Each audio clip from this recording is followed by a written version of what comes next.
দর্শক, বাজেট নিয়ে কথা বলতে স্টুডিওতে আছেন policy exchange Bangladesh chairman Masrur Riaz. তিনি স্টুডিওতে রয়েছেন আমাদের সঙ্গে। জনাব মাসরুর রিয়াজ, আপনাকে স্বাগত জানাচ্ছি আমাদের স্টুডিওতে। যেটা আসলে বলতে চাচ্ছি, বিশাল বড় একটি বাজেট ঘোষণা হয়ে গেল। এবারে বাজেট আসলে কেমন মনে হচ্ছে আপনার কাছে?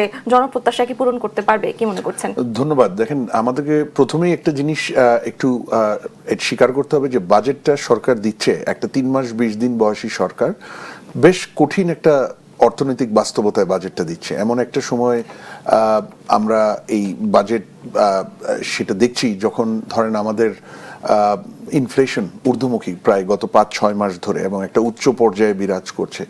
আমাদের বিনিয়োগ, স্মল বিজনেস, এক্সপোর্ট গত 10 মাসের মধ্যে 9 মাসই নেগেটিভ গ্রোথ। বিনিয়োগ 22%, জিডিপির 22%-এ নেমে এসছে এবং তার সাথে সাথে এমপ্লয়মেন্ট, পভার্টি সেগুলোতে ভালো অবস্থা নাই। আর ফাইনালি আমরা সরকারের যে আর্থিক সক্ষমতা, ফিসক্যাল ক্যাপাবিলিটি বা ফিসক্যাল ডিসিপ্লিন, শৃঙ্খলা, সেটাও গত বেশ কয়েক বছরের বিভিন্ন ধরনের সমস্যার কারণে একটা খুব সঙ্গীন অবস্থায় আছে। একদিকে রেভিনিউ নাই বললেই চলে, আরেকদিকে ঋণ নেওয়ার জায়গাটা বেশ সংকুচিত হয়ে এসছে। আবার এর সাথে সাথে এই প্রেক্ষাপটটাও কিন্তু আমাদের চিন্তা করতে হবে, অনেক বছর পরে একটা রাজনৈতিক এবং ইলেক্টেড গভর্নমেন্ট আছে এবং বাজেট দিচ্ছে। সুতরাং একদিকে অর্থনৈতিক কঠিন বাস্তবতা, আরেকদিকে রাজনৈতিক সরকারের যে রাজনৈতিক প্রতিশ্রুতি এবং রাজনৈতিক স্ট্র্যাটেজির বাস্তবায়ন, এই কিছুর সমন্বয়েই কিন্তু যে প্রেক্ষাপট বাজেটের সেটা আছে। সুতরাং সেই জায়গায় থেকে আমার মনে হয় বাজেট, আমি বলবো যে বাজেটের যে ভালো দিকটা আমি দেখতে পাচ্ছি, এটা বাজেট একটা ফিলোসফি হিসেবে, বাজেটের একটা ফিলোসফির পিলার হিসেবে উঠে আসছে যে বাজেট জনগণ এবং ব্যবসা তাদের কষ্ট লাঘবের জন্য যথেষ্ট চেষ্টা করেছে। কষ্ট এই সেন্সে যে ট্যাক্সের বোঝা যাতে আর না বাড়ে। আমরা দেখেছি যে আমরা অনেকেই ভয় পাচ্ছিলাম যে সরকারের যেহেতু হাতে টাকা নেই, ট্যাক্সের বোধহয় হার বাড়তে পারে, ট্যাক্সের অনেক বোঝা বাড়তে পারে। আমরা দেখেছি যে ইন্ডিভিজুয়াল এবং কর্পোরেট বিজনেস দুই জায়গাতেই ট্যাক্স না বাড়ানোর একটা এফোর্ট একেবারে ক্লিয়ার। এটা খুব ভালো, কারণ আমরা এমনিতেই হাই ট্যাক্স ইনসিডেন্সের দেশ এবং ইন্ডিভিজুয়ালসরাও ইনফ্লেশনের বিভিন্ন অভিঘাতে জর্জরিত। সেই জায়গায় এটা একটা ভালো জিনিস হয়েছে। দ্বিতীয়ত, আমার ইন্ডিভিজুয়ালসদের মানে সিটিজেন্সদের সেখানে কিন্তু ইনফ্লেশনের অভিঘাত মোকাবেলার জন্য বেশ কিছু উদ্যোগ নেওয়া হয়েছে। যেমন আপনার করমুক্ত ন্যূনতম আয়সীমা 25,000 টাকা বাড়িয়েছে। এটা আসলে 3,75,000, 4.5 লাখ টাকা হলে আমার মনে হয় আরো ভালো হতো।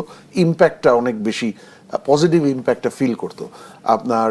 তার সাথে সাথে প্রায় 62টা এসেনশিয়াল প্রোডাক্টসের বিভিন্ন স্টেজে ট্যাক্স কমিয়ে দিয়েছে যাতে মানুষের সেটা ক্রয় ক্ষমতার মধ্যে আসে। এগুলো কিন্তু সব আমি মনে করি প্রো পিপল এবং একটা ডেমোক্রেটিক পলিটিক্যাল গভর্নমেন্ট যেরকম হওয়া উচিত, মানুষের কষ্ট লাঘব তাদের প্রথম কনসিডারেশন, সেটা আমরা দেখতে পাচ্ছি।